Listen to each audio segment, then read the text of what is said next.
Magandang araw po. Ang paksa po natin ngayon, gaano mo kakilala si Kristo? Umpisan po natin sa 2 Corinto 4:4 na binulag ng Diyos ng sanglibutang ito ang mga pag-iisip ng mga hindi nagsisampalataya upang sa kanila'y huwag sumilang ang kaliwanagan ng Ebanghelyo ng kaluwalhatian ni Kristo na siyang larawan ng Diyos. Marami nagsasabi na ang Kristo raw ay tao.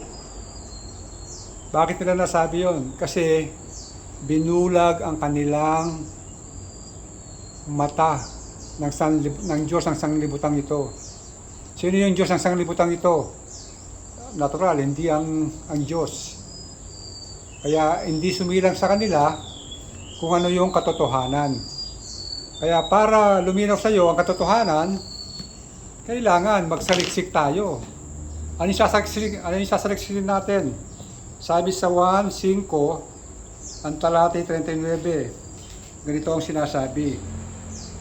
Saliksikin ninyo ang mga kasulatan, sapagkat iniisip ninyo na sa mga yaon ay meron kayong buhay na walang hanggan, at ang mga ito'y siyang nagpapatotoo tungkol sa akin.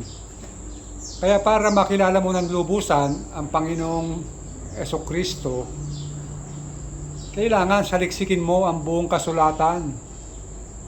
Alin yung mga kasulatan na tinutukoy? Ayon sa Lucas 24, ang talata'y 44, kung alin yung mga kasulatan na yan na tinutukoy. Sinabi rito, sabi, at sinabi niya sa kanila, ito ang aking mga salitang sinabi ko sa inyo, nang ako'y sumasa inyo pa, na kinakailangang matupad ang lahat ng mga bagay na nangasusulat tungkol sa akin sa kautusan ni Moses, sa mga propeta, at sa mga awit. Kaya ang mga aklat, yung mga kasulatan na sasaliksikin pala natin para makilala natin si Kristo, mula kay Moses. Alin yung kay Moses? Mula sa Henesis hanggang sa Deuteronomio. Kaya dyan pa lang po, sa Henesis hanggang Deuteronomio, nandyan na ang Panginoong Jesucristo. Kaya paano siya magiging tao kung sa Henesis pa lang nandyan na pala siya? Saan pa? Mula sa mga propeta. Sino yung mga propeta? Mula kay Josue, kina Ruth, kina Samuel, kina Zacarias, Jeremias, Isaias, yan, mga propeta yan. Kaya dyan pa lang talaga makikilala mo na ang Kristo. Kaya hindi siya tao, hindi siya ordinaryong nilalang, kundi siya ay Diyos. Dahil dyan pa lang pinapakilala na siya. Saan pa? Mga awit. Sino yung mga awit na tinutukoy? Si David. Kaya si David, pinapakilala niya ang Panginoong Jesucristo sa awit, sa mga awit. Kaya mula dyan, makikilala mo kung sino ang Kristo. Saan mo pa siya makikilala? Sa 5:46 hanggang 47. Sabi dito, sapagkat kung kayo'y nagsisampalataya kay Moses, ay magsisampalataya kayo sa akin, sapagkat tungkol sa akin, siya ang sumulat. Kaya si Moses talaga ang sumulat tungkol sa Panginoong Jesucristo. Kaya kung hindi kayo nagsisipaniwala sa kanyang mga sulat, paano magsampalataya kayo sa aking mga salita? Kaya nga binulag ng sanlibutan ito ang mga pag-iisip ng mga hindi nagsisampalataya. Kaya kung hindi ka nananampalataya na si Kristo ay anak ng Diyos, na siya ay Diyos, paano na? Kasi lahat ng propeta, pinatotohanan yan sa gawa. 10:43, kunin natin. Siya ang pinatotohanan ng lahat ng mga propeta, ng bawat sumasampalataya sa Kanya ay magkakamit ng kapatawaran sa mga kasalanan sa pamamagitan ng Kanyang pangalan. Kaya ang Panginoong Jesucristo sa lumang tipan, pinatotohanan na siya. Pinatotohanan na siya ng mga propeta, makakaroon ka daw ng kapatawaran sa Kanyang pangalan. Ano ba yung pangalan na pinangaral? O ano yung pangalan na binigay sa atin? Sa Isaias, ang talatay 9, ang versikulo 6, sapagkat sa atin ay pinanganak ang isang bata, sa atin ay binigay ang isang anak na lalaki, at ang pamamahala ay maatang sa kanyang balikat, at ang kanyang pangalan ay tatawaging Kamangha-mangha, Tagapayo, Makapangyarihang Diyos, Walang hanggang Ama, Pangulo ng Kapayapaan. Kaya ang Panginoong Jesucristo po, inulayan ni Propeta Isaias. Ang pangalan, para makilala natin niya, ang kanyang palatandaan sa kanyang pangalan, nandito, sabi niya, Walang hanggang Ama, Makapangyarihang Diyos, Kamangha-mangha, Tagapayo, Pangulo ng Kapayapaan. Kaya yung pangalan po ng Panginoong Jesucristo sa pagka-Diyos, hindi po yung pagkatao. Sa tao kasi, ang binigay sa kanya, Jesus. Hindi po kamangha-mangha yun. Ang kamangha-mangha pong pangalan niya, yung pagka-Diyos niya. Kailangan makuha ninyo yun. Kasi nga, ang Panginoong Jesucristo o ang Kristo, nung nasa sinapupunan pa siya ng Diyos, sinabi sa Pilipos 2:5, ganito po ang sinasabi, Mangagkaroon kayo sa inyo ng pag-iisip na ito'y na kay Kristo Jesus din naman, na siya, bagamat nasaan yung Diyos, ay hindi niya inaring isang bagay na nararapat panangnan ng pagkapantay niya sa Diyos, kundi bagkus sinubad niya ito at naganyong alipin na nakitulad sa mga tao.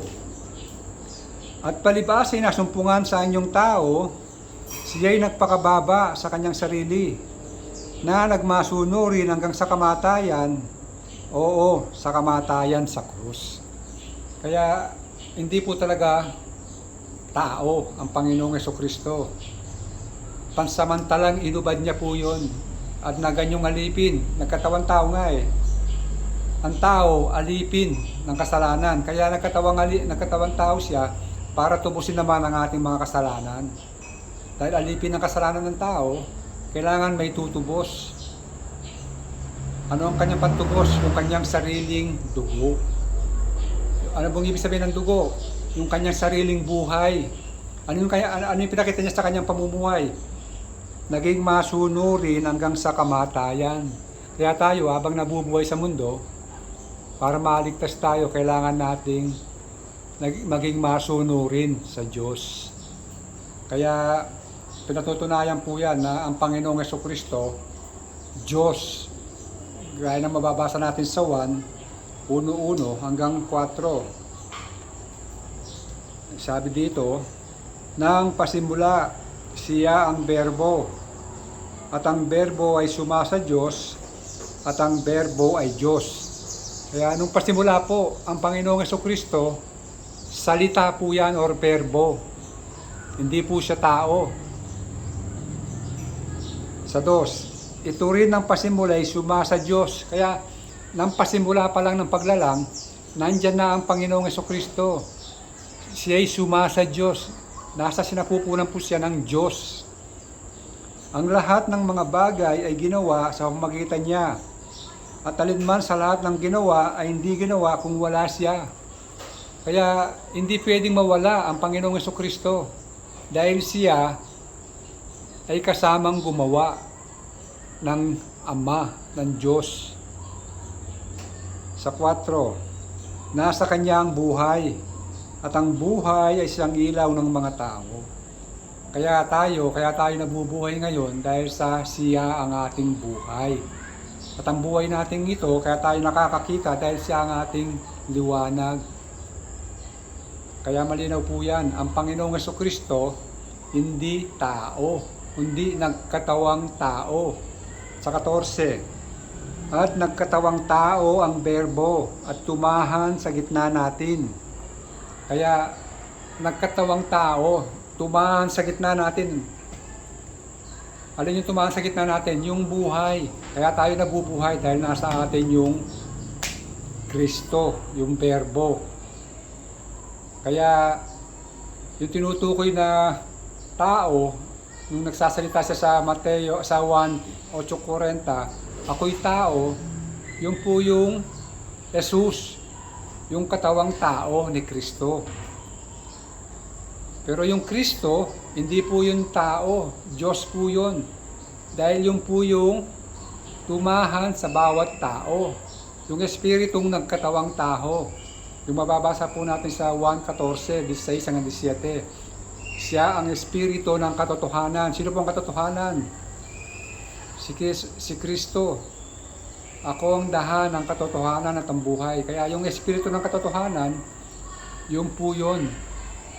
Ang tumahan sa atin, yung po yung Diyos. At yung tagapamagitan naman po sa Diyos at sa tao, yung tinatawag naman po natin Kristo, Jesus.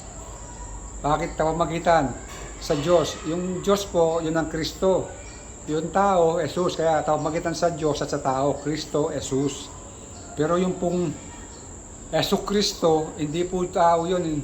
Dakilang Diyos at tagapagligtas po yun.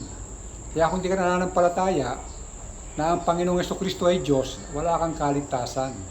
Kasi isa lang ang dakilang Diyos at tagapagligtas, ang Panginoong Yesu Kristo. Kaya sana po, unawain natin mabuti ang mga pinag-aaralan natin para hindi tayo mailigaw ng mga tagapangaral ng mga sekta. Kayo po mismo kailangan magsaliksik, gaya ng utos sa atin sa 1:5-39. Saliksikin natin ang mga kasulatan. Hindi po pinagbabawal ng Diyos ang magsaliksik, bagkus inuutos niya sa tao na dapat tayong magsaliksik para malaman natin ang katotohanan, para wag tayong mabulag ng Diyos ng sanglibutang ito. Kaya sana sa magitan ng temang ito, makilala mo ang ating Panginoong Jesucristo. Sige po, salamat po.